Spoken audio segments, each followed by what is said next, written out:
Starbucks का तो आप लोगों ने नाम सुना ही होगा। हाँ, ये वही स्टारबक्स है जिसके अंदर बहुत ज़्यादा महंगी और डिमांडेबल कॉफ़ी आपको देखने के लिए मिलती है। एक मिडिल क्लास फैमिली के इंसान को स्टारबक्स के अंदर कॉफ़ी पीना इतना आसान नहीं है। सो आज की इस वीडियो में हम डिटेल में स्टडी करने वाले हैं कि कैसे इतना बड़ा नाम बना स्टारबक्स का, और आज इंडिया क्या पूरे वर्ल्ड के अंदर स्टारबक्स के काफ़ी सारे स्टोर खुले हैं। पूरे डिटेल में जानेंगे, तो वीडियो पर अगर आए हो तो वीडियो को एंड तक ज़रूर देखना, क्योंकि आपको बहुत सारी केस स्टडी के साथ साथ बिजनेस स्ट्रैटेजी देखने के लिए मिलने वाली है। सो अगर वीडियो पर आए हो तो एंड तक देखना, और चैनल पर नए हो तो सब्सक्राइब कर लो ऐसी अमेजिंग वीडियोस के लिए, और कमेंट करके वीडियो को लाइक जरूर करना। तो स्टार्ट करते हैं वीडियो को विदाउट एनी टाइम वेस्टिंग।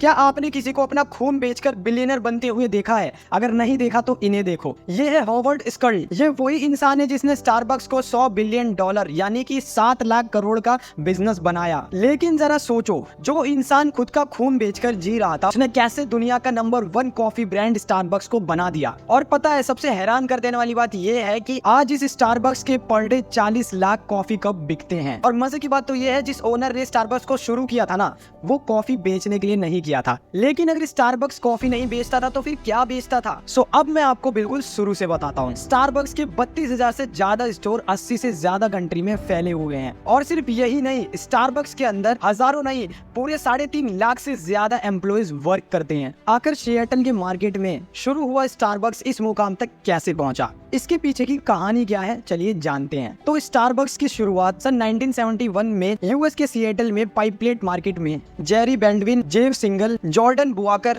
नाम के 3 दोस्तों ने की थी, और वो भी अपने कॉफी के प्यार को बरकरार रखने के लिए। और 1 दशक के अंदर इनका बिजनेस इतना बड़ा हुआ कि 5 नए स्टारबक्स इन्होंने और खोल दिए। उस जमाने में स्टारबक्स कॉफी नहीं, कॉफी बीन्स बेचता था, और शायद आज भी इनका यही बिजनेस होता अगर हॉवर्ड स्कल्ट स्टारबक्स के डायरेक्टर ऑफ सेल्स मार्केटर नहीं बनी होती तो। चलिए अब बात कर लेते हैं हॉवर्ड स्कल्ट्स की। तो हॉवर्ड स्कल्ट्स का जो जन्म हुआ था वो 19 जुलाई 1953 के अंदर हुआ था। इनका परिवार एक मिडिल क्लास परिवार था, और जहां इनकी मदर रिसेप्शनिस्ट थी और इनके पिता डिलीवरी ड्राइवर थे, जिसके चलते हॉवर्ड की जिंदगी बहुत गरीबी में गुजरी। फिर भी हंसी खुशी में उनकी जिंदगी गुजर ही रही थी, लेकिन उनके पिता के एक्सीडेंट के दौरान गहरी चोट आ गई, जिसके चलते उनके पिता को नौकरी से निकाल दिया गया। इसके बाद उनकी जिंदगी दिन प्रतिदिन बहुत ज्यादा खराब होती। 12 साल की उम्र में बच्चे सिर्फ खेलने कूदने के अलावा कोई काम नहीं करते, लेकिन हॉवर्ड ने न्यूज़पेपर बेचना शुरू कर दिया और लोकल कैफे में नौकरी करने लगे। काम के साथ पढ़ाई करना तो बहुत ज्यादा मुश्किल हो गया था, लेकिन इसलिए वो पढ़ाई में सबसे आगे तो नहीं थे, लेकिन फुटबॉल के खेल के चलते उन्हें नॉर्थन मैचेंग यूनिवर्सिटी के स्कॉलरशिप पर उन्हें पढ़ने का मौका मिला। लेकिन उनको पता चल ही गया था कि फुटबॉल उनकी जिंदगी नहीं है। तभी तो उन्होंने स्कॉलरशिप को छोड़कर उन्होंने कम्युनिकेशन में काफी मेजर डिग्री हासिल करी, जिसके चलते उन्हें अपनी पढ़ाई करने के लिए पार्ट टाइम जॉब भी करनी पड़ी। उसके बाद भी जब फीस में पैसे कम पड़ रहे थे तो उन्होंने अपना खून बेचकर अपनी फीस चुकाई। और डिग्री पाने के बाद हॉवर्ड ने अपने लाइफ को सिक्योर बनाने के लिए कई सारे जॉब्स किए, और 26 साल तक की उम्र में वो हेमर प्लास्ट कंपनी के वाइस प्रेसिडेंट बन गए। लेकिन वो फिर भी खुश नहीं थे, शायद इसीलिए क्योंकि उनकी किस्मत उन्हें कहीं और ही ले जाने वाली थी। और किस्मत उन्हें सन 1981 में स्टारबक्स ले गई,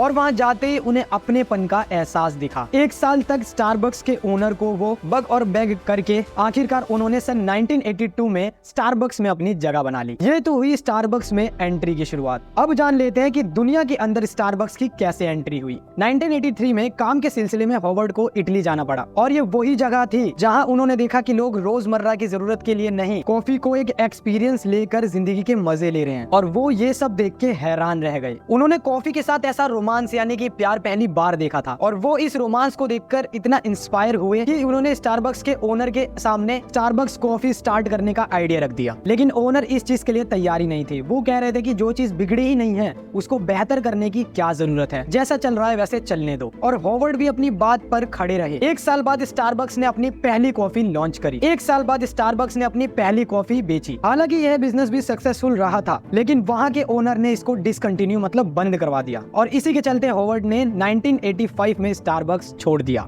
अब हॉवर्ड सोचने लगे कि मैं अपना खुद का कॉफी कैफे खोलूंगा, लेकिन उनके पास ज्यादा अमाउंट नहीं था, और उसके बाद ही अपना बिजनेस प्लान 242 इन्वेस्टर के पास लेके गए। 90% से ज्यादा इन्वेस्टरों ने मना कर दिया, पर हॉवर्ड हारने वालों में से नहीं थे। उन्होंने डबल जोश से मेहनत करी और उनकी मेहनत रंग लाई। उन्होंने कामयाबी हासिल कर ली। ली और 1986 में इनका बिजनेस सिएटल में शुरू हो गया और वो जैसे तैसे अपने बिजनेस को चला ही रहे थे, तभी स्टारबक्स एक बार फिर से उनके सामने खड़ा हो गया। लेकिन स्टारबक्स इस बार मुसीबत में था। ओनर्स स्टारबक्स को बेच रहे थे और हॉवर्ड्स के पास इतने पैसे नहीं थे कि वो स्टारबक्स को खरीद सके, इसलिए उनको पैसे जुटाने में टाइम लग गया। सन 1987 में उन्होंने इन्वेस्टर्स को सपने दिखा के 28 करोड़ रुपए जुटाए और स्टारबक्स को अपने नाम कर लिया। और स्टारबक्स को नंबर 1 बनाने के लिए उन्होंने एग्रेसिव एक्सपेंशन स्ट्रेटेजी अप्लाई करी, यानी कि नए नए स्टोर्स फटाफट खोलने चालू कर दिए। और 1992 में जब स्टारबक्स पब्लिक कंपनी बनी, तब यूएस के अंदर 165 स्टोर ऑलरेडी खुल चुके थे और सन 1996 में ये आंकड़ा 100 से पार हो गया और 3 साल बाद इंटरनली 2000 स्टोर खोले गए। स्टारबक्स को इस मुकाम पर देख के